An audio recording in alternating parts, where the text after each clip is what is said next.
Hello and welcome to All for United. It's hot, innit? Oh, it's hot. But you know what was hotter? The football yesterday, because it's back. We don't have to worry about it anymore. None of this rubbish that we've had to be served during the summer months. It is time, thank the Lord, for actual Manchester United football. And it was a great game, I thought. But we will get into that momentarily. You'll notice that on my left-hand side is my right-hand guy. It is Mr. Dan Field. And how are you doing, sir? No, I'm better now. I'm in the right room. It's unbelievable. He wants me to believe he was early. He's not been early in the history of his time on this channel. And he wants me to believe that he was just sat in a random room that doesn't exist. That's my story and I'm sticking to it. Yeah, I can see what you're drinking, Dan. I know which room you've been in. It's not the one you're telling me it is.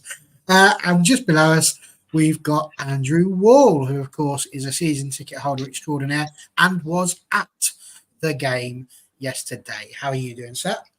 Yeah, all good. Just trying to stay cool in this hot weather today. So I know it's going to even be more hotter tomorrow. So yeah, but I'm all good. So enjoyed yesterday despite the result. So thought we did all right.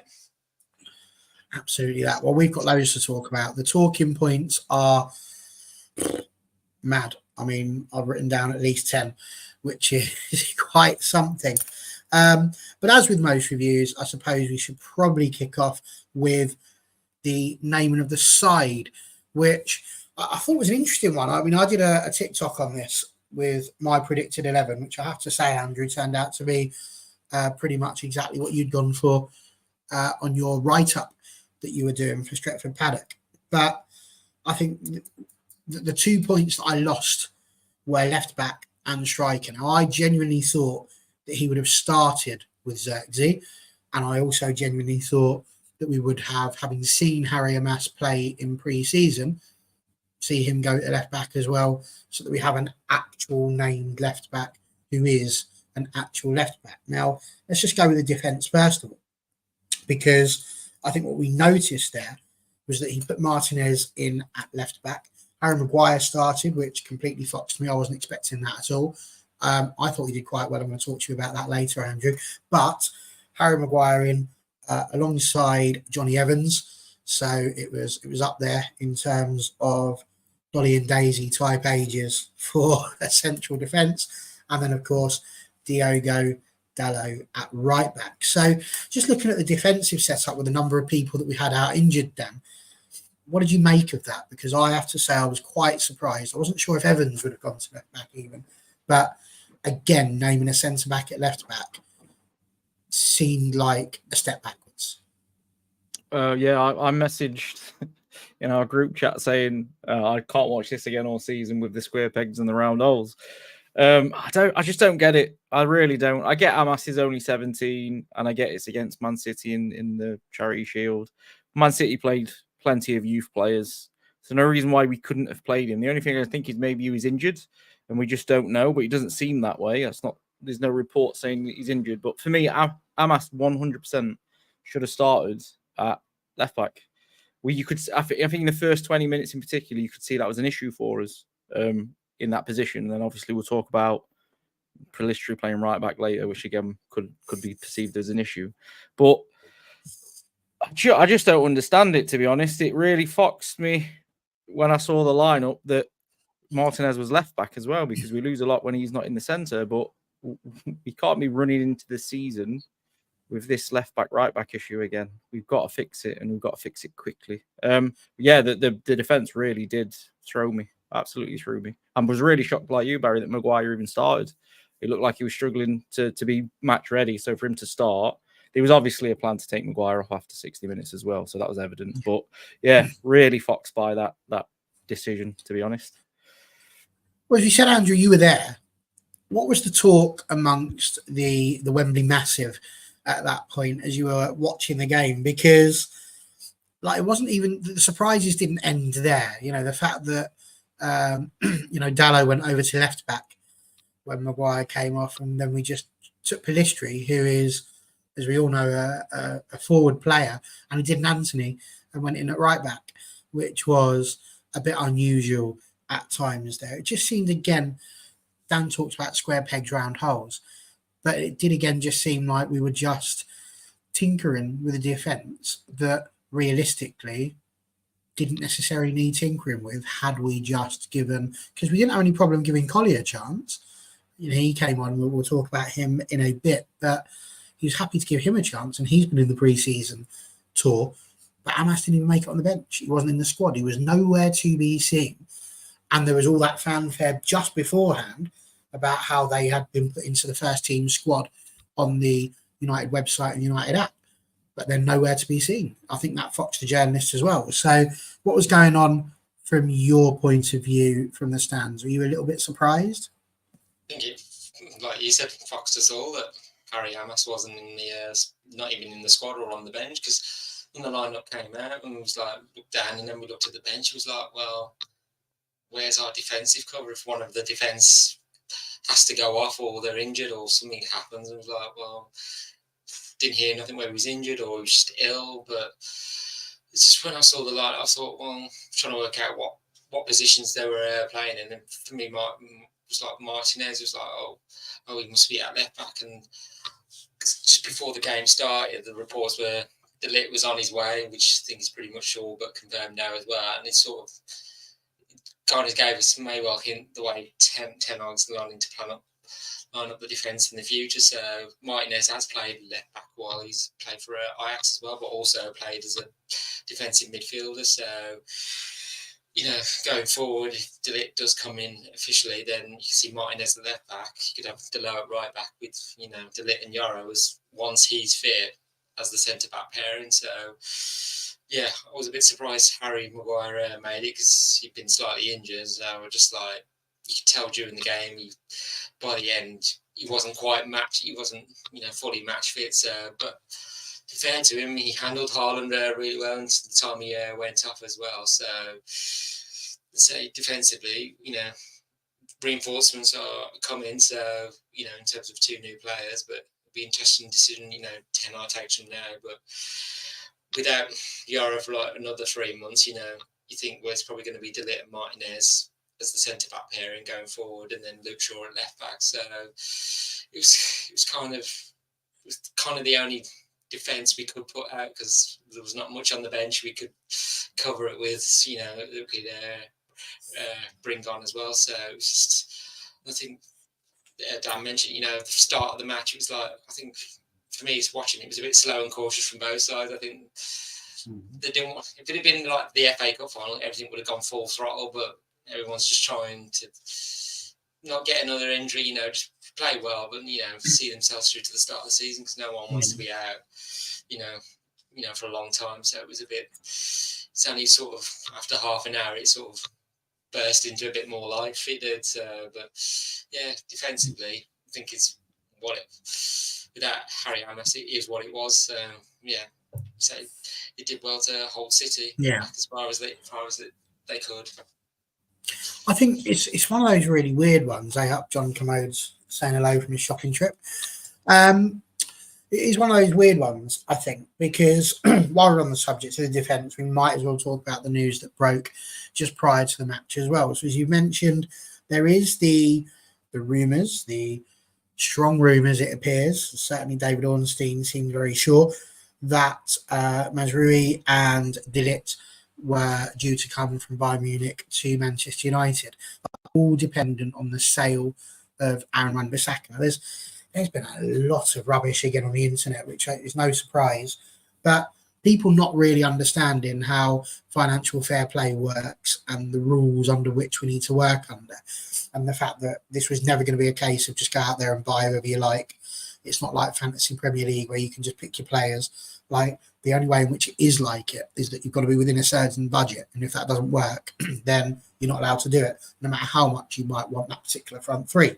So it's a really tricky one because about an hour ago, I think Ornstein actually tweeted again that Wan-Bissaka was supposed to go for his medical today and is still in Manchester. And he included the magnificent get-out line of Man United are relaxed if Wan-Bissaka stays, which was not what was being discussed yesterday. Yesterday it was all, yeah, Wan-Bissaka's a hammer, he's off, he's out of the place, and we're getting these new people in. There's an absolutely real possibility now, it seems, that Wan-Bissaka might stay put and that we don't get those two defenders. So the question that we've got to ask with that is double. Number one, is it the right decision to sell Wan-Bissaka anyway? I mean, defensively, we know he's always been sound. It's just going forward that he doesn't really offer as much as he could do. So that's part one of it. But part two of it is this the wrong side that we're looking at? Because if we get rid of him, Mazraoui, my understanding is he can play both sides, but so can Delo. We don't really want somebody who can play both sides, do we? We want somebody who is a left back. So that leaves us then light at right back, because then we've only got Delo. So what do we do then? We've now got the same problem. We just shifted the sides so it's now on the right-hand side rather than the left.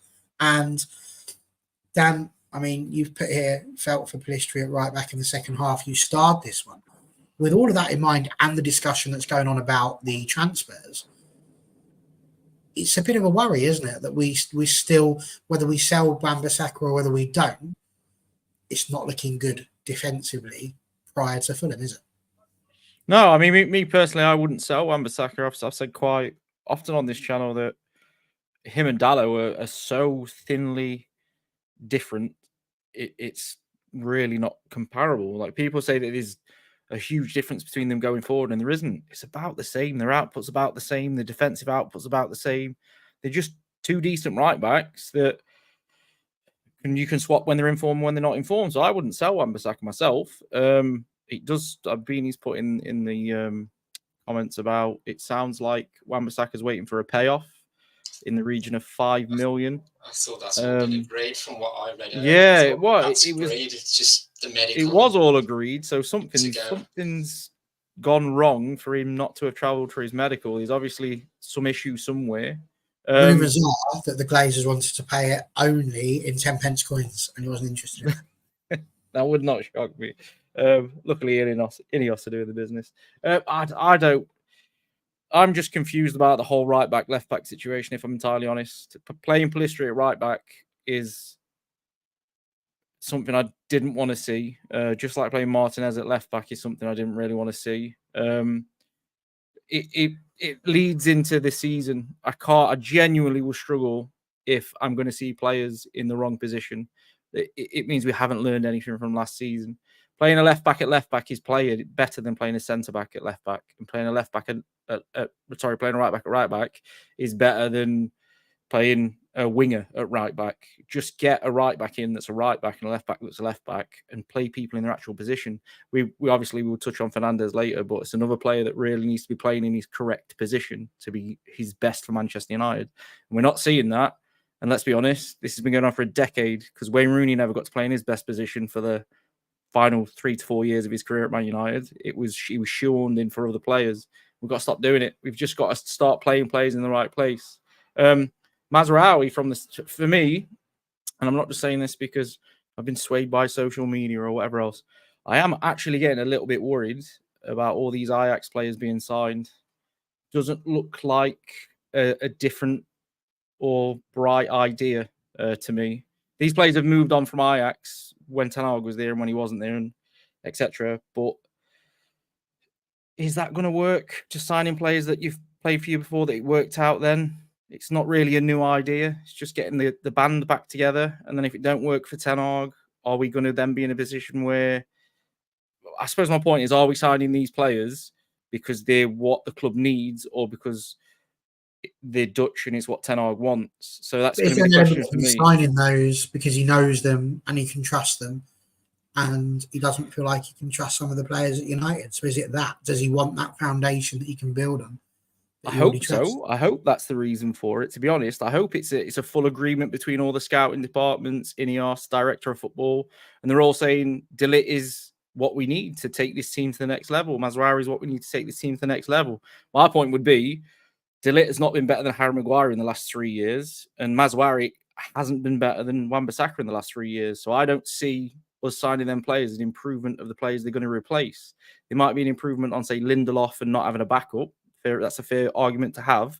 But then it's these players that are going to leave. Maguire's going to be sold, I'd imagine, if we're going to bring in De Ligt. The same with Wan-Bissaka will go if bringing in Mazraoui. So is that improving the squad? I've not seen enough from them to say that it is or it isn't. They're as good, maybe not as good. Obviously, I saw that De Ligt's missed 20 or 22 games through injury last year. I think it was 20.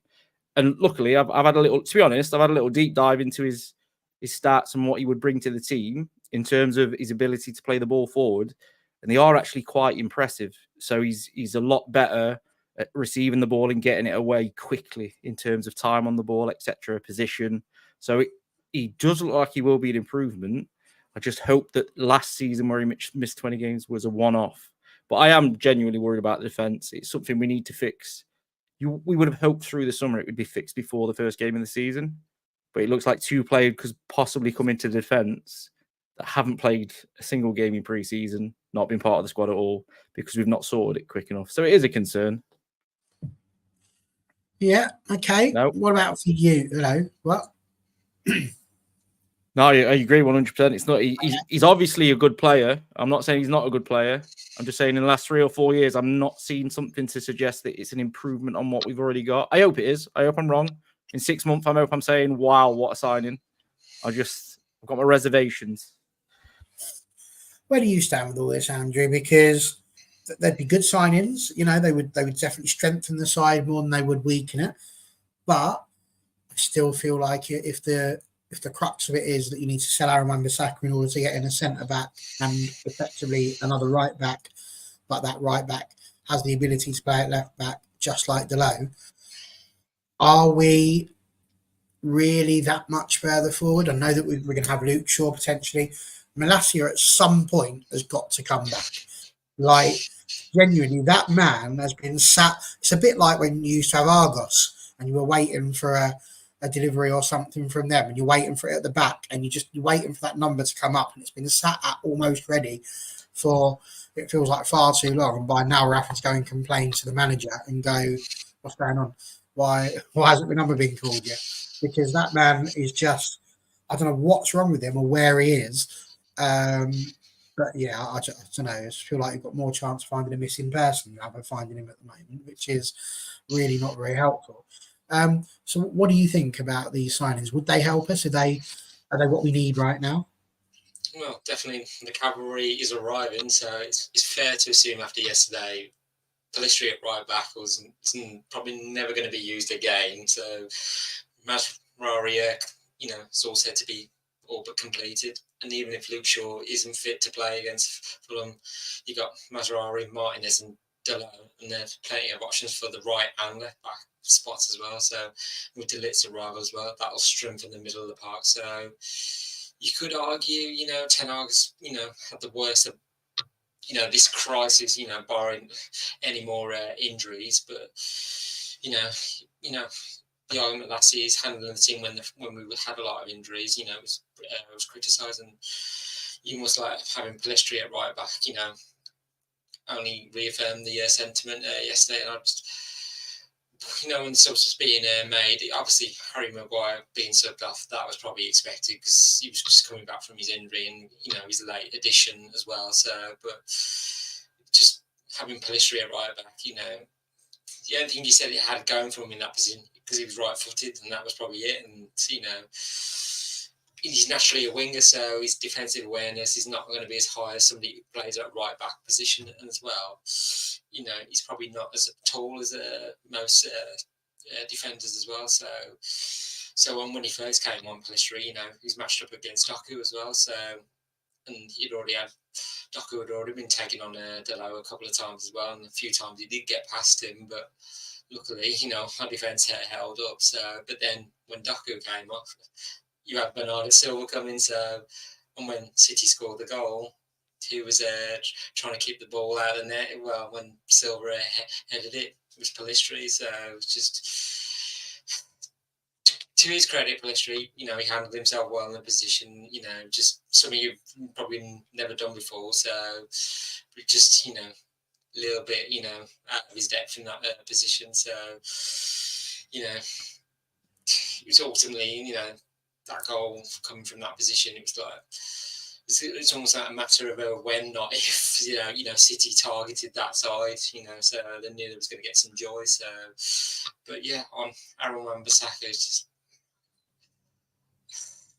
if he'd stayed, great. If he does go after West Ham, then I wish him all the luck. It's just like, did we truly see? Did we get the best out of him? Because when we signed him from Palace, it was like, he's a defender. He can get further forward. I remember when I watched him at Palace, he was up further field, getting balls into the box.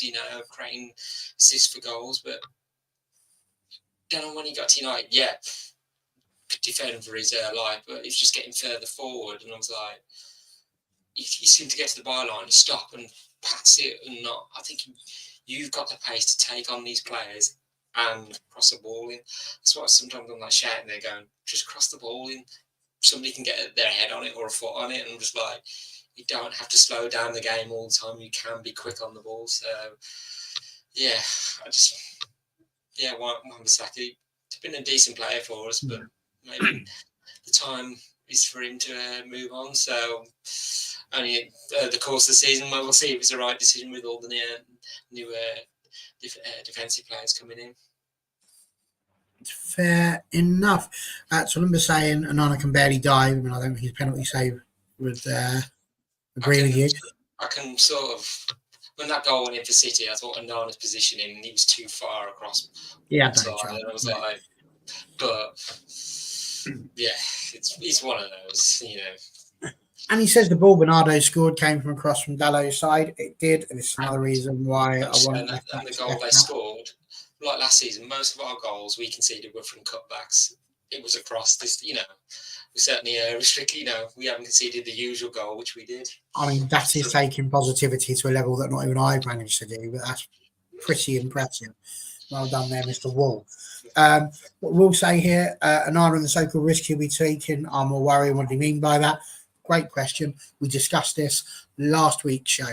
So if you want to go and give that a watch, you clearly haven't yet to remember, so maybe go and have a little butchers of that. It was right towards the end. We had a little conversation about Onana, so absolutely go there. Our fans back in. Sanderberg is next. Well, maybe. I think, again, people getting a little bit too excited about how many people are going to be coming in. That's clearly going to be limited. Now, back to the game, because first half hour, as you said, Andrew, was a bit of a tricky one. Feeling each other out to begin with certainly seemed to be how it was, and City had more of the ball. There was a bit of a worry, I think, at that point that we weren't going to really impose ourselves on the game at all. But eventually we got ourselves into it a little bit more, started creating some chances. For me, key to that was the one and the only Ahmad. Now, again, on my TikTok that I did predicting before the game, it's exactly what I put out there. I thought he would be the potential man of the match. And for me, he was. Now, I know that you went for somebody else. But again, we'll have that conversation maybe a little bit later when we start talking about you and your rating system and quite how you work these things out.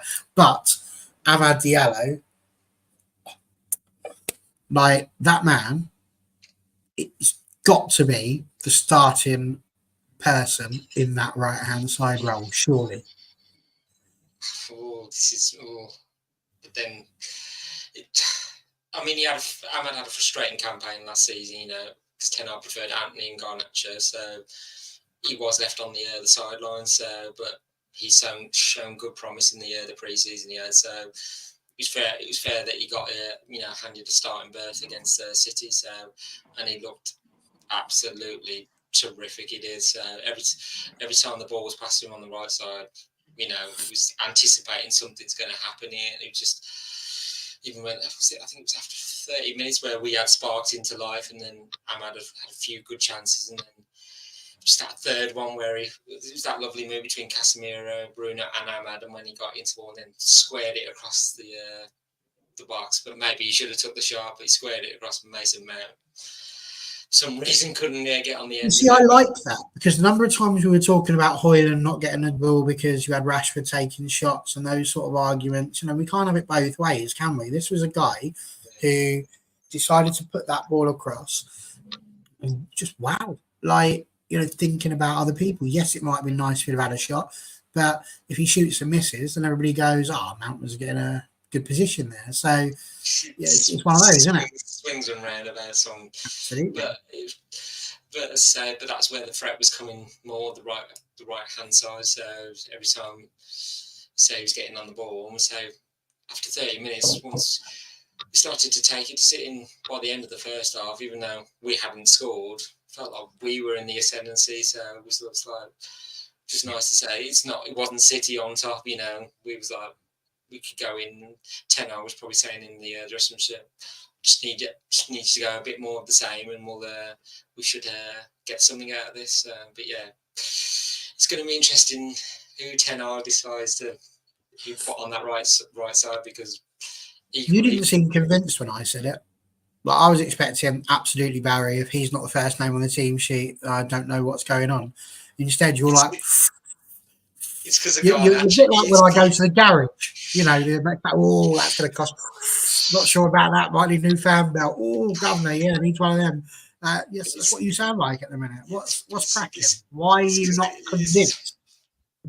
It's because of Garnacho as well, because he can play on the right, and what he did in the second half as well. I'm like, it's a good shot. It's a good thing we've got two good players that are setting the world alight. So it's just like, but maybe that's it. One play.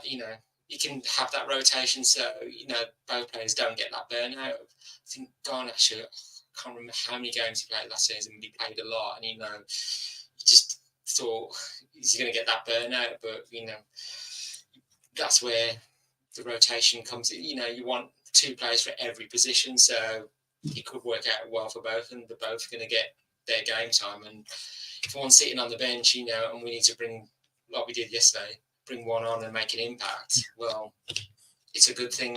That's what we want, competition. It drives the players on. Yeah. I am starring some of your comments, so if you haven't seen them come up, it's because we're going to talk about the things you're mentioning a bit later in the show. But Jennifer, I do. Hello, by the way, lovely to see you back in the chat. Says, are we now writing off Luke Shaw in favour of Aaron? I mean, they're two different positions. I'm not sure what you mean. So if you just help me out with that one, I'll be able to answer that question a little bit better. But obviously, one's a left back, one's a right winger, so I'm not quite sure what we mean. Unless, of course, we're saying that obviously Tone reckoned that Luke Shaw was the only world-class player at Man United, and as Ahmad joined them, I'm starting to think he has. Absolutely. I'm just going to leave that there by Twilumber, because every voice matters, whether I agree with it or not. Good. Pleased to have you, as ever. Dan, same thing with you. I mean, Ahmad surely for you has got to be one of the first names on the team sheet. I was a little bit gobsmacked when he was one of the first names to be hooked. Why do you think that we did that? Because everything that seemed to be going forward that was good seemed to be coming from him. And then it's almost as if Ten Hag went, oh, no, we can't have people doing well. We're going to have to take you off. You'll show me up here, sunshine. Now, granted, we did put Garnacho on, but I felt a little bit sorry for Mr. Ahmad, because, again, everything was going good. So was it a precaution for Friday or darker forces at work here to try and prevent Mr. Ahmad from being the king of the right side? I don't know whether I'm going to get pelters for this, to be honest. I thought he played quite well, and he looked really good. But I do think he disappeared a little bit at times. But I think it's because we're struggling right and left back. So it's really frustrating, because the times that Ahmad felt like he was out of the game, we didn't look in the game. So it was like he was really important, because when he was in the game, we was in the game. But my issue is Garnacho. I actually think Garnacho has been better on the right than he has been on the left. So then now I'm picking between Garnacho and Ahmad, which I agree with Andy. It probably should be Ahmad on the right, Garnacho on the left. But I do think Garnacho has been better for us when he's been on the right. So it's a difficult one. I'll be honest. I can see people pelting at Rashford.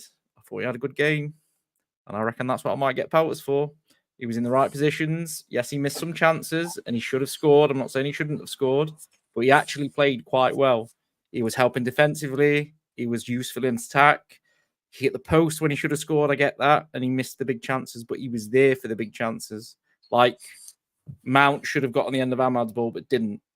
But what was interesting about that with Rashford is, and I mentioned it on the commentary as well, that Ruud van Nistelrooy, when that happened and Rashford hit the post, was straight up on his feet and was clapping him and encouraging him. And, you know, you're always going to get fans, because fans nowadays are just absolutely brutal online, and will just straight up go, oh, you're good, you're rubbish, you're this, you're that, you're the other. But I did actually see somebody say online, there are actually people out there that are going to say that he just needs an arm around him. But it's this idea that actually everybody's just the same and has to be dealt with the same way. That's just a fact of life, isn't it? That more people, because I have this conversation time and time again. If you're on a pitch, you are surely going to do better if people are encouraging you and not putting the pressure on you. If they're just sitting there and going, should have scored that, he knows. He's not stupid. He's playing for Manchester United. He's far more ingrained in how to play football than the vast majority of people commenting on it. And yet there he is. He's missed that shot. There's no part of him that's going, oh, well, at least I was in the right position. I did the right things there. At his point, all he's thinking is, should have at least got it on target. And when he hits the post and his head goes down, the same thing is being thought. I should have buried that. That should have gone in. He's not stupid. He knows that, doesn't he? So is it just a case of we just need to encourage him so that he gets them? Because like it or not, Rashford's going to be here next season. He's not going anywhere. So surely we need to get behind him. That's what Man United fans do, isn't it? Eric Cantona gets himself banned for an inordinate amount of time. We laud him as God's gift to Manchester United, and rightly so. David Beckham gets himself sent off at the World Cup, and the world goes against him, except Man United, where we made him feel special and loved. Ronaldo and Rooney, remember Winkgate? Let's say that correctly. But when that happened, we didn't take sides. Just like, well, you should both just sort yourselves out, boys. You know, just kiss and make up, all is well. Why is it that we need to jump on them, especially when we know they can do well? So, well, the issue for me, firstly, is yes, he hit the post. The first thing I thought when he hit the post wouldn't be the same as what everybody else is thinking in the comment section. There'll be a small selection of people that would be thinking what I'm thinking, but not the majority. And it was, why wasn't the ball passed across the floor? Why was it in the air? Because it makes it harder to hit on your weaker foot out of the sky. It should have been on the ground so he could just come onto it and strike it off the floor, and he probably would have scored. It's the same with the Ahmad one. I wasn't thinking, why did you shoot? I was thinking the ball at the end was too heavy. He just had to take an inch of power off it, and we would have scored a second. So there's loads of different ways people can look at football. I just don't agree that he had a really bad game. I think that is probably the best comment I've seen so far in terms of he doesn't look as sharp. I don't know whether sharp's the right word. It probably is, to be honest, as Garnacho and Ahmad. Hasn't really played much, has he? No, yeah. So they look a bit more hungry as well. So they look like, I've got my chance at right mid. I'm taking it. I'm on the pitch. I'm taking my chance. Rashford looks a little bit. Well, let's be honest. He hit the post, and he knew that he's going to walk off that pitch to hate, to probably racism afterwards. Just all the things that come with social media. And if we don't back him, that sort of stuff's going to affect him. I just think there's more than one way looking at a game of football. And I don't particularly think he had a bad game. He just missed a chance he should have scored. But then 2 seconds later, he's nodding the ball across to McTominay, who just couldn't get his foot on the end of it. And it's a big chance created by Rashford that people don't talk about. It's the same as we mentioned Pellistri earlier. He's at fault for the goal, but he does win the ball back and drive forward when we scored. So even though he's out of position, it swings and roundabouts when you look at it.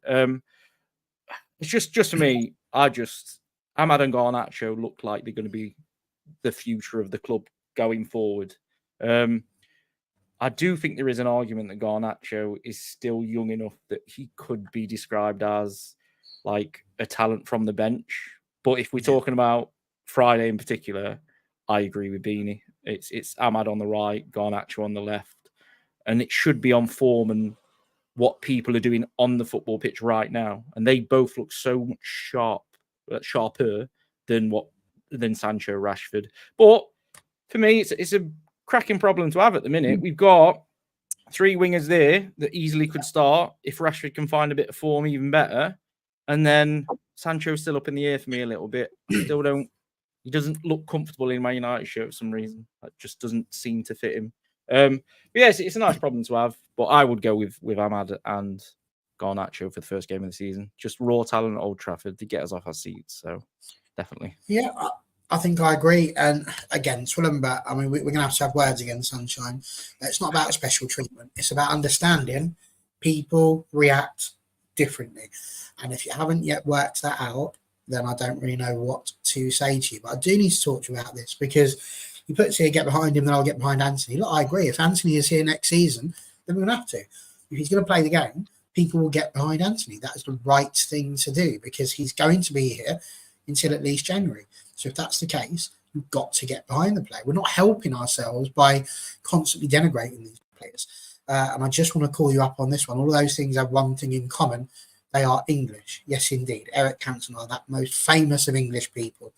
That World Cup English winning striker. Ronaldo, that Portuguese sensation. Do you know what I mean? It's like, they're definitely not all English. The race really should not be even remotely part of it. The thing that should matter is they're all Man United players. And so at this point of the season, the fact we're getting on their backs immediately. Dan Bateman, God bless him, I was having a little chat with him. He has a go at Jadon Sancho for his penalty, and I weren't having it. I was stood straight up. We're like, no, actually, it was a good pen. It was saved. You know, we're not going to have a go at Johnny Evans. People just went, oh, Johnny, what was that? That would be great if you were playing rugby or the Gaelic games. Something like that would have been superb. But with Sancho, It was a cracking conversion from Evans, to be fair. You know what I mean? Cracking Honestly, conversion. Should have been worth 3 points, game over. But like, just genuinely, I do think that we've just got to back them. And if we back them, like, that's when United were at their best, when it was us against the world. At the moment, it's us against the rest of our fans against the world. And that is a real tricky 3-way that I don't think we need to be getting ourselves involved in. Andrew, there's a really interesting point mentioned about Garnacho. I starred this one because this whole conversation about Garnacho, this is, you know, you said I would rather start Garnacho on the right. Wayne says here, I think Garner's better off the bench as an impact player, start Rashi and Ahmad. And actually, if we go back to last season, especially towards the end, that's what a lot of people on here were saying, that actually when we start Garnacho, he was a bit tired, perhaps, and he was having more impact when he came off the bench as opposed to starting games. So, write a reply. What do you reckon? Because I think that actually starting Ahmad, who's that bit older, has had that bit more first-team football elsewhere, might be the idea. Because I'm honestly, if you're a left-back and you see Garnacho coming on, forget about it. You might as well just hand your P45 in. Yeah, it's definitely a good point whether Garner would be, you know, better off that you coming off the bench this season. But I mean, like on Saturday, you know, he definitely made an impact, you know, and I just feel like the impact he made, he looks ready for, you know, the season ahead, and that, you know, it's almost like he's ready to become a superstar at United. You know, he was literally a constant threat when he came off, you know, and ultimately he scored the goal that we all thought was going to win us the game. Yeah, and also he looks, you know, bigger and stronger as well, which suggests, you know, he could start dominating, you know, fullbacks. Whereas in, you know, in the past, you know, he could easily get, you know, muscled off, or, you know, other fullbacks, you know, are a bit more wily in their experience, you know, and how to manage a younger player. But Garnacho looked far more dangerous. You know, his end product too was sublime as well to take that goal for us as well. So, you know, this was. I mean, it comes to Garnacho's goal as well. Well taken. You know, you've had all of that play, all the positives we're talking about going forward, but ultimately it took Garnacho to put us ahead. And he could potentially be ready to put a bit like what Bruno does, you know, ready to put the club on his back this season, you know, and, you know, in contributing goals and assists this season, you know, and I'm kind of wanting to see it as well. So I'm hoping against Fulham on Friday, you know, he makes it 2 goals from 2 games as well. So, but it's like Dan mentioned a lot with Rashford, who do you start? Do you have Ahmad and Garnacho on one either wing, or do you have Rashford? And I'm just thinking, like with Rashford as well, I just think, like I speak to others, like someone I was speaking to today about Rashford, and he said, oh, he wasn't that great. He should have scored the goal. But I said to him, with the one he hit the post, I was like, it's a game of fine margins. It could have gone in, it couldn't. It's almost like the way he hit it, he was trying to get it round the keeper, and he just, unfortunately, hit the post. But, even after that, we're saying he put the ball across the box for Terminator, and put his foot through as well, but didn't connect. But, Rashford, he had that chance in the first half that he probably should have put away as well, but hit it wide as well. So you'd be a bit more concerned. He's still trying to find the form a few seasons ago, but he's getting the chances to score. You'd be a bit more worried that he's getting nothing and he's just, not able to have any effect on the game. But he's getting the chance, and I think Ten Hag said it after the game. Once he starts to score those chances, you'll start flying as well. So I think for Friday, I think he's going to start Garner and Rashford. I just think. But then again, it's a good choice. It's a good headache for Ten Hag. It was like last season, the way we was decimated with injuries. Like, who's going to put out? Who's he going to put? Having to put players in makeshift positions. It's like we've been waiting a long time to say, we've got players for each position, and each can make an impact as well. For sure. So it's just For sure. Good times. And I've been speaking to a few fellow Liverpool fans, and they've been saying, I think United are going to have a good season. I was like, I'll take that if you're thinking we're going to be doing well. So I was like, we stay a bit more injury free, we've got a great chance. Well, the one thing we should say about next season is we should never be on. I mean, touch wood, we don't get the injuries like we had last season, but we shouldn't be in a position where any of us sat there saying Garnacho needs a rest. He's played 23 games in a row. Rashford needs a rest. He's played 20 games in a row, because we should have that rotation now. Yeah. And actually, Dan, that goes exactly into what I was going to say here, because Andy's saying surely he's too good to sit on the bench talking about Garnacho. And, absolutely, that's true. But you look back over Ahmad's last 3 years, he's been here since 2021. And that first season, he only had 8 appearances. In the second season, he went on loan, so he only had 1. And last year, he had 12 appearances. He made 22 appearances. That's all. That's all he's done. And I think actually you're now in a situation where we should be seeing a minimum of 22 for Ahmad this season at Manchester United. A minimum. And I'm talking starts. You can play him in the cup games. And that's what we're going to have, a European campaign that we've got to go at. It's Dan's favourite thing with Thursday, Sunday, which is so terribly different to Saturday, Wednesday. And all of those conversations are going to be had. And that to me is the big thing. Put Ahmad and then put Garnacho. Having that quality up front. And that is a really good position, I think, to be in. Right, let's talk a little bit about Mason Mount. We've had I think you could probably call it viral TikTok by now. It's gone out as I did a rating of my number 7s at Manchester United. I've just put a reply on because the world has had it. Well, not the world. A few people have had a go at me because I dared to put Ronaldo at number 2 for the best number 7s at Manchester United, and Eric Cantona number 1. Before you asked, there was no George Best, there was no Brian Robson, so don't throw me in the argument. I'm not here for it. But people were having a go at me for that.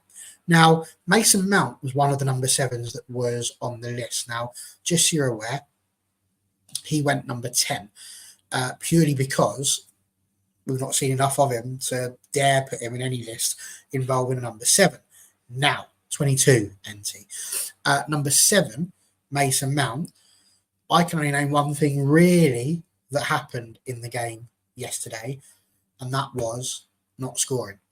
He put himself in the right sort of positions. But Dan, you mentioned earlier on about Bruno Fernandes being played in the right position. It blew my mind that we didn't start with a striker. It blew my mind that Xerxes didn't start. Now, there's a lot of conversation going on here. Andy's mentioned that. Not seeing Xerxes, I thought was odd.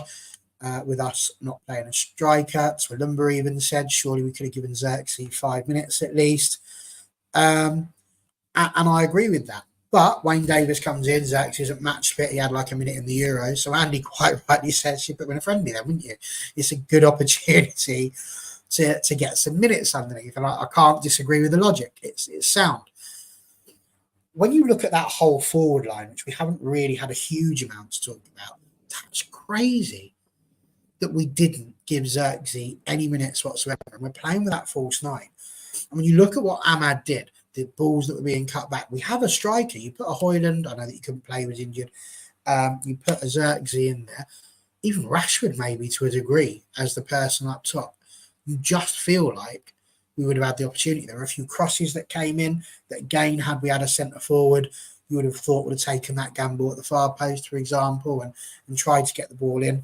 So what do you reckon, Dan, with all of that? Because Mount, to me, was fairly anonymous. And no Xerxes. And I can't get my head around where he got 0. How do you not get any minutes? That was the baffling one for me. I mean, I've got to ask first, where was David Beckham? I'm going to have to have another look because I can't remember, but I feel like he was definitely in the top 5. You answer your question. I'll go and grab the list. And I might have to resign live on here. Well, let me get the list first. You crack on answering the question and stop being such a Billy. Yeah, honestly, I was really looking forward to seeing Xerxes. I've watched a lot of YouTube and he looks absolutely sensational. The fact that he's so tall and he's got skill for a start is weird. You don't normally see that. It looks like he can take on quite a few players.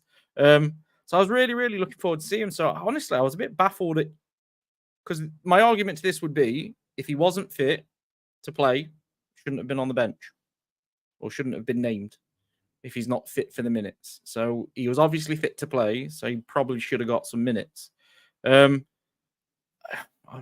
assuming he's got his work permit, Jennifer, because he was named in the squad. Yeah, he was named in the squad and on the bench.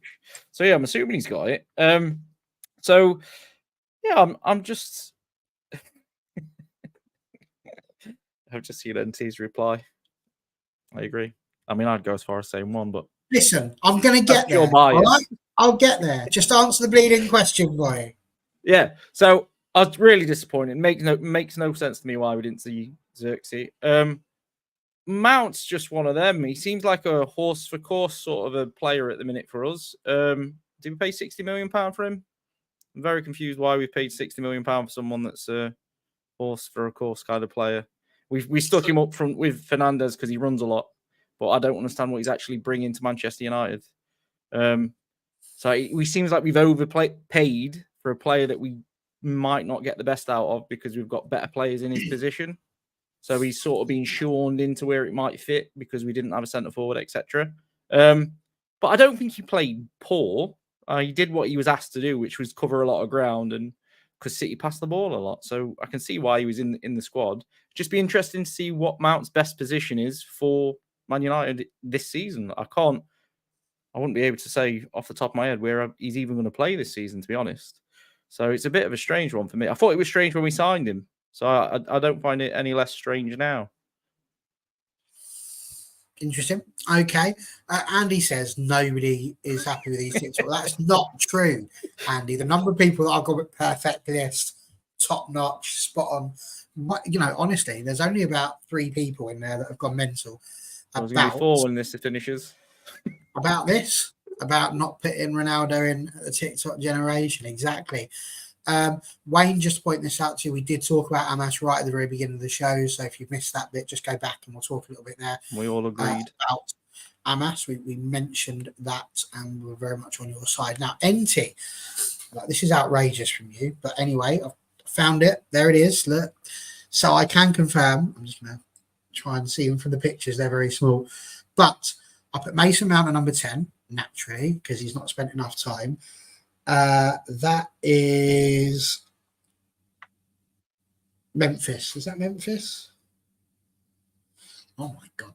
There you go. You can zoom in. Alexis Sanchez, who, let me tell you, was nowhere near a number 7. He shouldn't have been anywhere near there. You've then got Michael Owen at number 8. Number 7 was Di Maria, only because he came out later. Otherwise, he'd have probably been number 10. Number 6 was Memphis. Number 5 was Edison Cavani. We needed him when he was younger, I felt. Number 4 was Valencia. I got told off for saying his longevity was a good thing. But apart I from loved that, Valencia. he was criminally underrated, but I was right to put him at number 4. So that Yeah, I was loved good. him.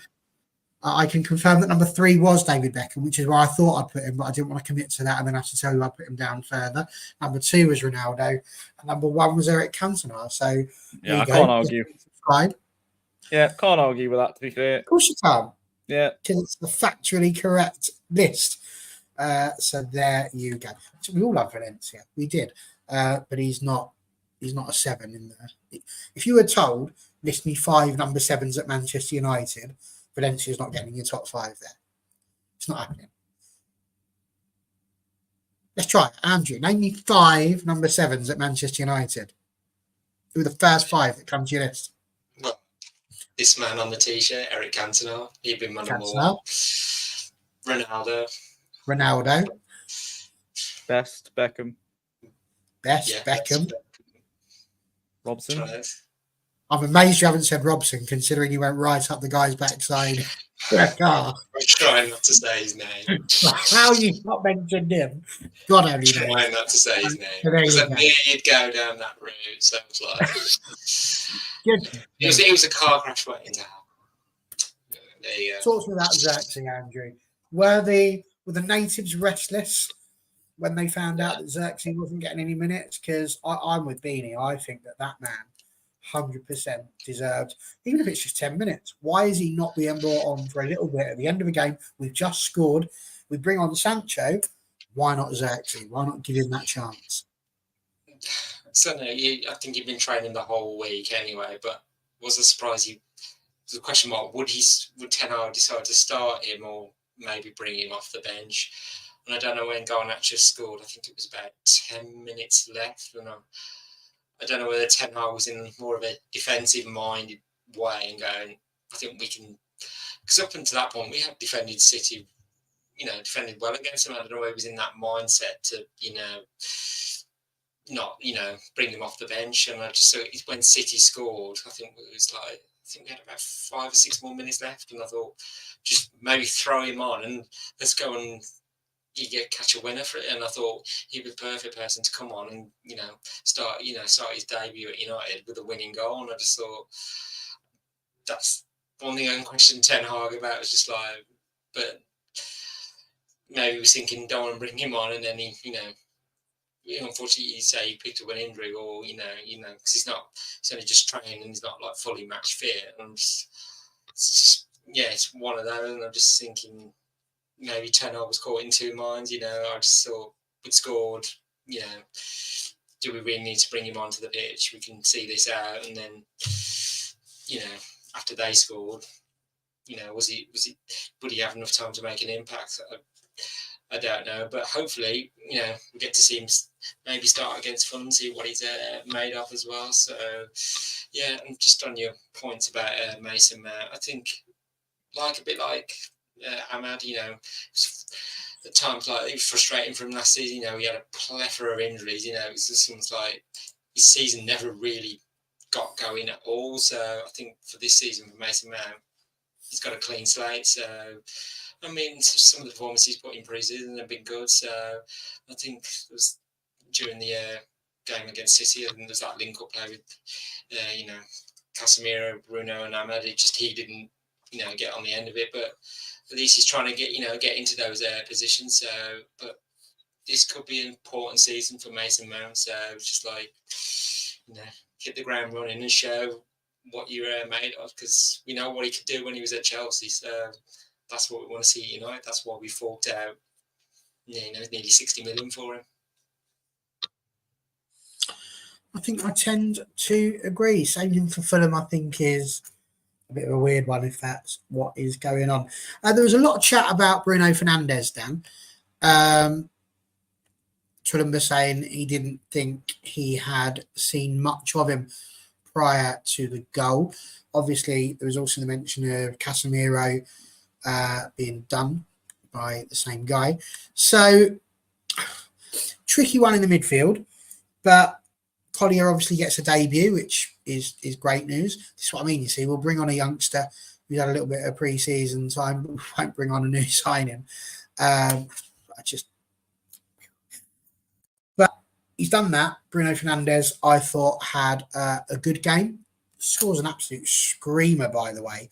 I was getting proper excited about being able to put one of our funky new goal graphics on there for that, and then couldn't because it was offside, which I was just devastated about. I thought I spent literally an hour making all of these and getting them downloaded and sorted, and we're not going to score anything, are we? And it's just going to be a big old fat waste of time until Friday. But thank God, Garnacho scored. But Fernandes, I thought, did really well. Brilliant finish, and he's going to extend his contract as well. Just good news all around, right, Dan? Yeah, I've seen a few tweets of people saying that Man United board had stuck in the past 50 years or whatever. Fernandes has been our best player by a distance for a long time. So I have no qualms with the fact his contract's been extended. It makes the most sense. I can sit and admit that I did say if Ten Hag didn't want him and we was going to sell him for the money, you have to do what Ten Hag wants because you have to back your manager. But why wouldn't you want Bruno Fernandes? And you see, every single Premier League team would take Bruno Fernandes in a heartbeat, even the very best, because he is the most efficient attacking midfielder in the Premier League. He creates the most chances. He's got one of the best pass success rates of long balls, even though it's not the best. Often you find that players try them balls, they lose the ball. It happens. I thought he was all right. I'm just, like I said, I'm frustrated seeing him running around constantly, not in his best position, because he's having to drop deep, because he's having to go to the right, because he's defending, etc. It is literally the best deal that any club will do in the transfer window. Fernandes signing, it really is. He is that good. And to be honest, the club and players around him owe him a lot better. So they need to step up their level to the levels he's at, because he's really is that good. I think it was something like 124 chances created last season. So you stick someone in front of him that can finish or that's a bit consistent, and we'll be flying with goals. So we've got him there, but he needs players around him. I thought Casemiro was the best player on the day, to be honest. But it was absolutely excellent. He didn't get stretched. He stayed where he should have stayed. I think he had most ball recoveries, most tackles. He wasn't doing things that we saw him do last season. Casemiro can play at the level he played the season before when we qualified for the Champions League. He's well worth keeping. But we do need some help in that midfield. That's the next issue for me. We need a new player in there that helps. It doesn't have to be a star player, but it's a player that helps the rest tick a bit better. And I think Sander Berge is that player. I think he's quality. I know Jarvis did an entire thread on him, and it was a brilliant read, to be honest. But I agree with Tulumba. I don't like that Ugarte. Like, when you think about what we need in midfield, he's not what we need. He's just another fancy 60 million signing, 250 grand a week that makes the FIFA fans and TikTok fans lose their absolute shit over it because, we've signed a £60 million player. We just need a Sander Berge that's going to come in, might play every week, might not play every week, but we'll be happy to be at Manchester United on 60 grand a week, playing with the likes of Bruno Fernandes. Don't need to score the goal, can play the two passes before the goal scored, and doesn't matter that he doesn't get the recognition. We need that player. We had that player in Scholes and Carrick, which is why they're so vastly underrated now by people that watch football now, because they weren't headline stealers, but they was massive to the team. So the faster we get a play like that, in the better. But yeah, I'm buzzing that Fernandes is staying. I just can't wait for the season to get up and running proper, to be honest. Andrew, your thoughts?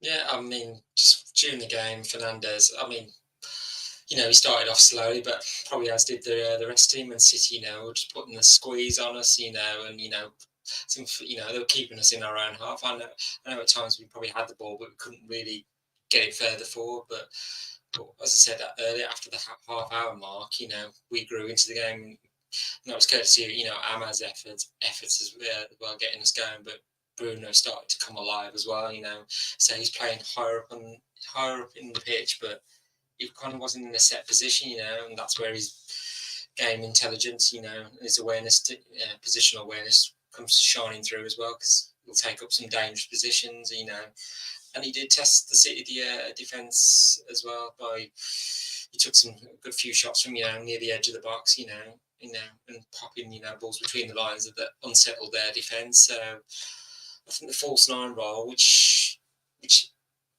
Ten Hag adopted, in the FA Cup final, he didn't hold him sitting on the bench, so he adopted the same tactic during the Community Shield. So allowed Bruno to allowed him more freedom to drop a bit deep, but also Mason Mount to run past him to make up the numbers up top as well. So it's almost like Bruno, we say he's been the linchpin of all the build-up, but sometimes he was able to drop deeper to make things happen this time. So you saw some of the couple of passes he was doing in the second half, balls over the top, to his teammates. He was giving the City defence a bit of trouble, and they was like, how do we sort this problem out? The second half, he was at his best, as just that's because of the freedom he was getting.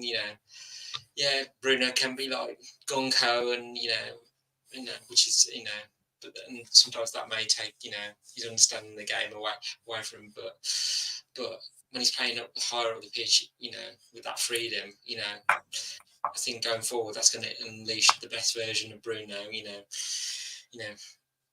Piercing in the attack, but also he will get back, he'll run back and help the defence out too. He's not going to just stay up top. He'll like, if I can see my teammates in trouble, I will get back and I will help them out as well. So, but on his reported to sign a new contract, I'm all for it.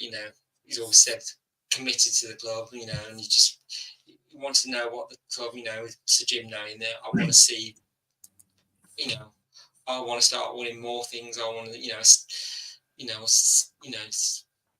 not just on the field, but off the field doing as well. I say, yes, there's been rumours of potential interest from, other clubs, especially in Saudi, but, the club, the manager and him, Bruno, have played this down, but, this is more of a statement intent he needed in public. So, we talk about players, like on top wages, but I think Bruno, he deserves to be that due to his sheer professionalism and his commitment he's shown to the club as well. So, there's been time, even when United have struggled, in the past, he's been one of the few that have, gives it his all, and he's just dragging the team along and going, I'll drag you kicking and screaming until we get, the results we need. So, and that mentality is going to, seep into the rest of the locker room. So, he's the only player. Sorry, Andy. He's the only player in the squad that deserves to be on a higher wage for his consistency.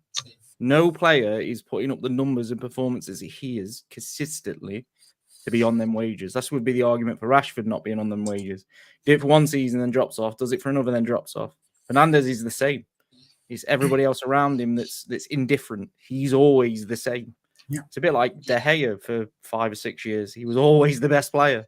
Yeah, but now Bruno signing the job now to begin to load his trophy cabinet with more honours as well. As like he says, I want to be winning more, and he wants to look back when he eventually leaves United. I've won so many trophies. I've won everything I could win with United. So, and he deserves that. No, absolutely. Beanie there saying, does Bruno stay and tell us that he believes in the new project, do you think? And I think absolutely. I think it shows that the new project is working well. But we are nearing the end of the show, but I've got still 3 things to talk about. So we are going to do a very simple little thing, and that simple little thing is called you've got 90 seconds in which to answer my questions each. So good luck to the pair of you. Question number 1, obviously based around the penalties. Now, Sancho took his, hit the target, goalkeeper made a good save, pushed it onto the post or the bar, and out it went. So it was a very, very good save, I thought, from Ederson. He goes the other direction. We're all sitting there going, brilliant penalty, well done. In the end, it wasn't, but unlucky. Evans, it didn't matter what Ederson did. He didn't need to touch it. But there was, I think, a little old lady who was sat behind there who had to duck or get a walking stick out to try and hit it out of the way because it was close. But Sancho then got, like I said, a fair bit of digging out. Now, even in the chat, I'm sure there's going to be a few people that are not too convinced about whether he should still be here or not. So that's your 90 seconds. Your 90 seconds are going to be Jadon Sancho. If he's still here, come the start of the season and the end of the transfer window, do you think that is a missed opportunity? Do you think he's somebody who can help the squad? What do you think should be the case with Jadon Sancho now? Dan, go. Okay, the penalty one's going to be easy for me. Don't watch him. I think it's an absolute ridiculous way of solving a game of football. I've literally only seen Sancho's miss and Evans's miss and Silva's miss. I've not really seen anything else. The penalty was a good penalty, but it was a good eye for the goalkeeper. But it still had to be a really good save to save it. So no issues there for me. Like you say, if the goalkeeper would have gone the other way, he would have saved it. Well, he would have been a great penalty. Jadon Sancho, I answered this last time, to be honest. Just don't think he's going to do it in a Man United shirt. I hope he does, and I genuinely think there's a player in there, but I don't think his ability to replicate what he does on a training pitch or what he's done at Dortmund is going to come at United. It's just not going to happen. So we should be looking to sell him. Whether they can get over the line or not, I don't know. But yeah, I'll back him if he stays, because that's every player should get backed. But that's where I'm at with it. Okay, fair enough. Andrew, for you? Yeah, you've just unfortunate he wanted to miss a penalty as well. I was thinking back when Delo scored, and it looked like that had been initially saved, but the power just pushed it through. And I thought when Sancho scored, and we were saved, and I thought he'd started bouncing. I thought, it's going to bounce straight in, but it just bounced across the line. I was just like, but that wasn't, just level the penalty shoot out, so it didn't have, it wasn't in the sudden death mode yet.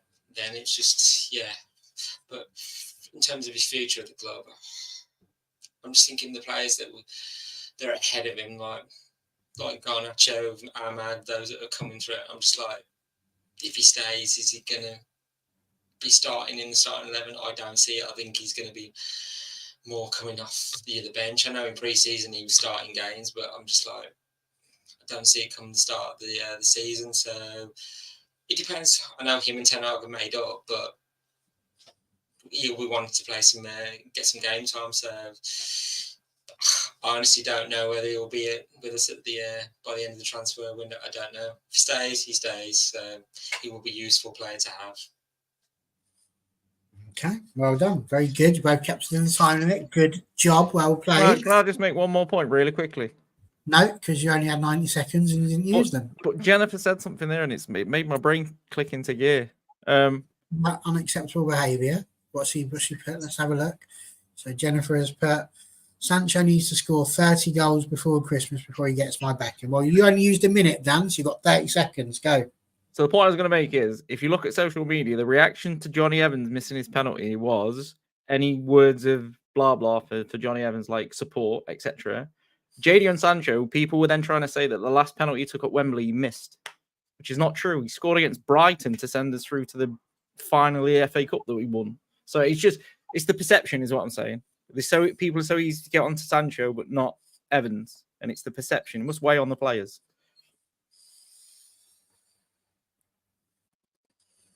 Okay. That's my sure you want to stick with Brighton? Was it Brighton? I don't think it was. That's what I'm questioning, because I'm sure it wasn't Sancho. I don't know where he scored the winning penalty, but he scored in the shootout. Yes, you mean the semi-final a couple of years ago? Yeah, I don't know if it was last year. It might have been a couple of years ago, but he took What I mean is he took a penalty at Wembley and scored. Yeah. Okay. We lost the City in the final of the season before. We will definitely get John to fact check that. Next question. What we did see when we got kicking from half an hour in was there was some clear patterns of play. You could see how we were passing the ball around the defence, not being funny. Whether that is a proper Man City defence or not, at times we cut through them almost at will, and it was beautiful to watch. Now that we've seen that, does that need to be the blueprint going forward? Is that what we're looking forward to expecting to see? Do you expect to see more of this type of football, and how important are these patterns of play? I know that if Stu was on, he'd start sitting there and talking about patterns of play don't exist very well. I would have all of that, but he's not here. It's you two. How important those patterns of play? Dan, go. patterns of play do matter. I think what he means is there's only so many patterns of play you can play. We've seen this from Man United all last season. We do have patterns of play, but only in 10-minute bursts, and then they disappear for 80. So ultimately, the only thing I'll say on it is, if we don't sort out the defense and that midfield, the gap that we just spoke about all last season, we're not going to see the patterns of play because we're going to be facing too many shots to see the patterns of play. So we need to sort out the defense, right back, left back, and centre midfield before we can do any sorts of patterns of play. Obviously, effectively or more consistently. Very good. Well done, Andrew Wall. I was going to say, Ten Hag couldn't sustain himself in the job if the team played the same way they did the whole of last season. Pre-season, he's shown an evolution, in the way we're playing now. I think the game against City, hammered that point home. So it's almost like chaos ball was hopefully a thing of the past. We only conceded 8 shots against City, so it's the fewest that we conceded in the whole of last season by that one game against Palace in the League Cup. So I just think one area on Saturday was discipline from Casemiro, so he turned back the clock as well. Kobe Main's in his ascendancy as well. And you've got the work rate of Bruno and Mason Mount as well. So the team closed the spaces between the lines. It was quick on the ball as well, making it difficult for City to play progressive passes as well. So, but I know Ten Hag was defending his style of play lesson staunchly, but at times it's falling on deaf ears. But with this change, it's just like it's a good thing. So it remains to see how we deal with the inevitable injury problems, when that occurs. But the way it's going so far, long may it continue. So it's not often when United have played City in recent years, we come away with the feeling we should have won. Before it's been City with the favourites and clearly won, but now it's like it's reversed. Very good. Well done. Just in time. Very impressive. Wary there. Yeah, you need to be wary. I'm going to cut it from 90 to 60 on this one, and this one could be the most controversial. So I'm just going to throw it straight out there and straight to Dan. We won a trophy last season. Manchester United will win 2 trophies this season. Your thoughts, go. No. Got to explain it. I'll just sit there and go, no, what a boring show. We won't win 2 trophies this season, unfortunately. I'd like us to, but we won't. My honest prediction for the league is we'll finish probably 5th. And if we could lift the Europa League, I'd be quite happy with that as a season. We've got to accept that it's not going to fix like this. I know people are saying that some people said we're going to finish top 4. I just can't see it. We need to give them time to build. So I just don't think we'll finish with 2 trophies. I hope we finish with at least 1. Interesting. Hope we'll finish with at least 1. One of the people in the chat said, Jennifer's just not just no, but she shouted at me with it. Dav, with his first comment, I think of the day, goes, no chance. Andy B laughs at me and says no. Jennifer calms down and says not good enough. Whereas John Commode says 3rd in Europa League, I think. She thinks she's going to win the Europa League, which would be nice. More shocked by 3rd. Yeah. Well, maybe. NT says there, we cut through like butter through night, like a knife through diamonds. Sorry. I think Xerxes will help with that. And Ahmad looks like the sort of player that will link up well with everyone if Ten Hag plays with Anthony. Interestingly as well, did we do as well because we had Mount and Fernandez sort of playing in that false 9? Did that maybe help us to have that ability to have the ball, but we just didn't necessarily have anyone to put it away? What's this here? Can't believe I was 20 seconds behind the stream the whole time I've been here. Rookie mistake. Never mind. Beanie saying, would you take top 4 or 2 trophies though? That's a good question. One that Andy can answer as he begins his 60 seconds. Go.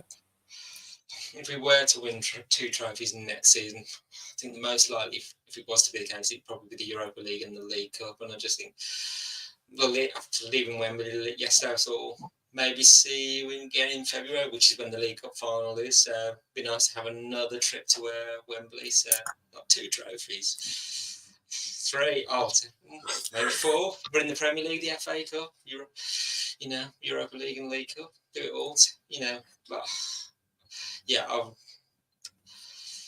I don't know. I just want to see United just competing, and just be challenging for more trophies. So that's the aim. So just like and play good football as well. So let's see what the season ahead brings.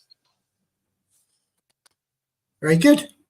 Well done. I'm very impressed with you all. You can come again. Good stuff. There we go. That is it. We're trying to keep our show lengths down to an hour where possible, but there was a lot to talk about today. We are hoping to be back hopefully on Wednesday for a nice little chit chat with regards to looking ahead to the Premier League season, because it's nearly here. We're so close. Friday. Hello. We got a Newcastle fan popped in. Hello, mate. How are you? Did you get the wrong United? Lovely to see you, though. Great that you're here. We're just finishing, which is a real shame. But if you wanted to see, can I throw something in, Barry? I suppose so. You can talk about the Premier League fantasy thing. Well, yeah, that's actually a good point. It's on All for United's thingy. Well. Yeah. Jump on there, join us. It should be a fun season. I want to point out that we're trying something different. So we're trying some shorter YouTube content. So jump on the homepage and have a look at it, because we're just trying just shorter previews and stuff like that. So you might not catch it live, but it is going to be on the channel, and it's something that we're going to be trying this season. So yeah, definitely go and check it out.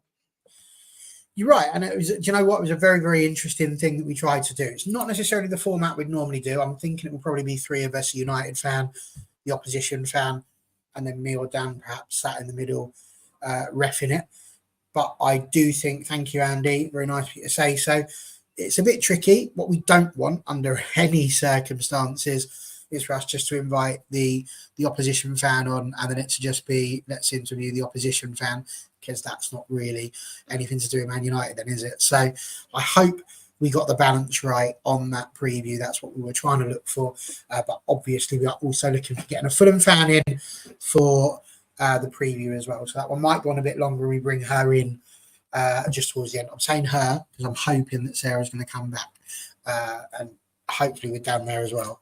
She was brilliant last season as well. She was one of my favourite guests that we had. Yeah. So we can get her back. That would be mint, but we shall see. So please do absolutely go and have a look, because we are trying it. What we didn't want to do was get into it, because there are going to be so many games this season. We didn't want to just get to a point where you have a game on a Saturday, so review that on the Saturday or the Sunday, and then the next show on a Tuesday is a preview for a game that's midweek, because it's going to be a Wednesday or a Thursday game, and then the Friday we're just reviewing we better preview the game that's coming up at the week, and then that's all it is.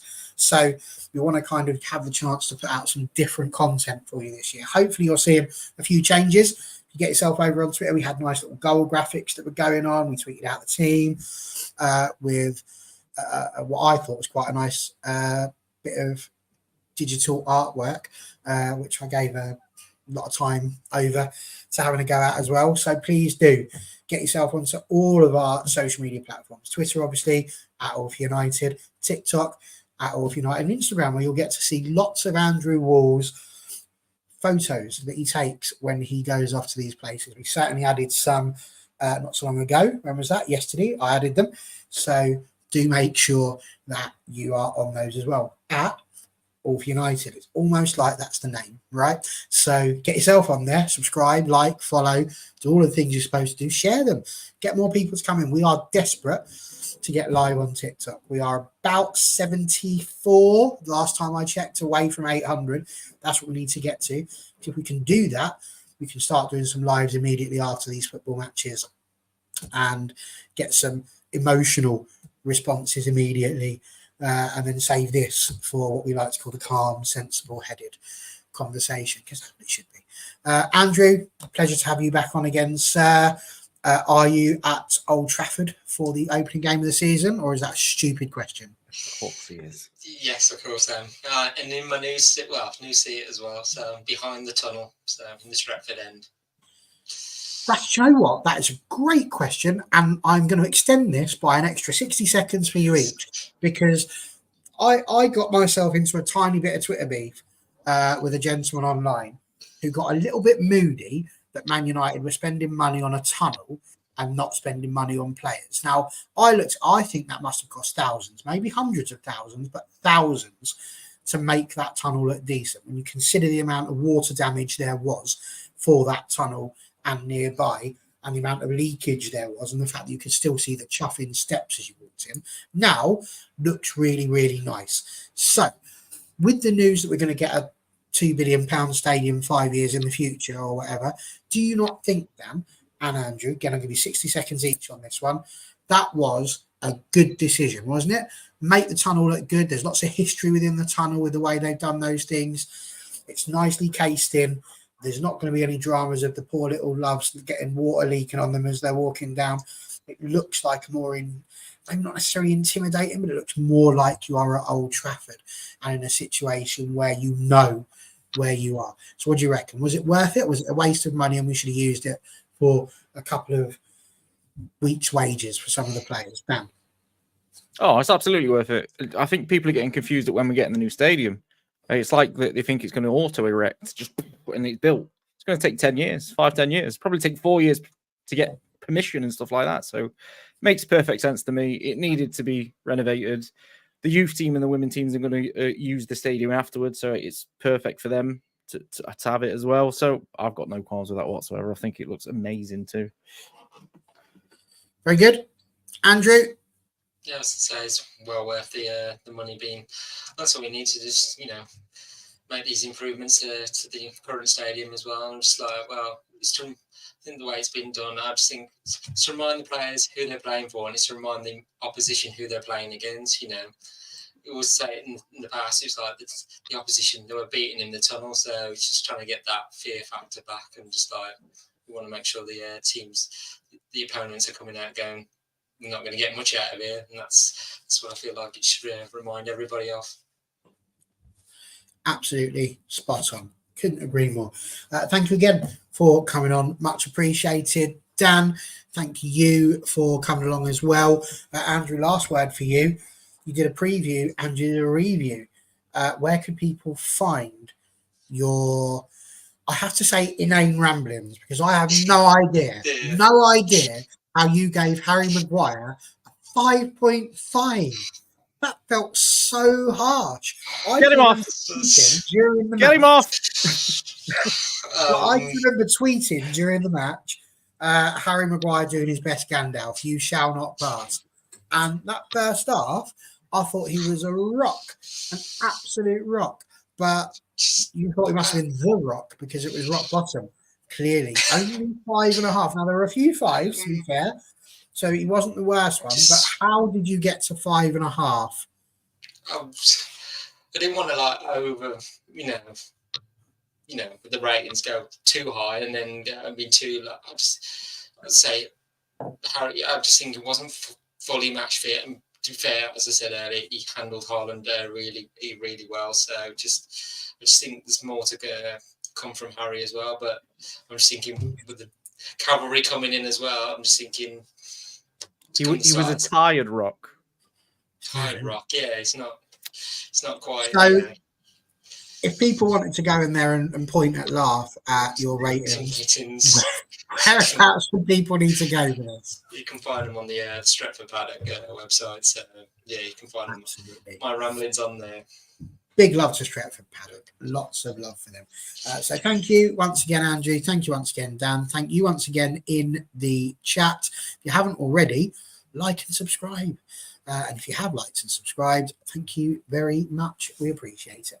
We will see you in the middle of the week, hopefully. But until then, good night.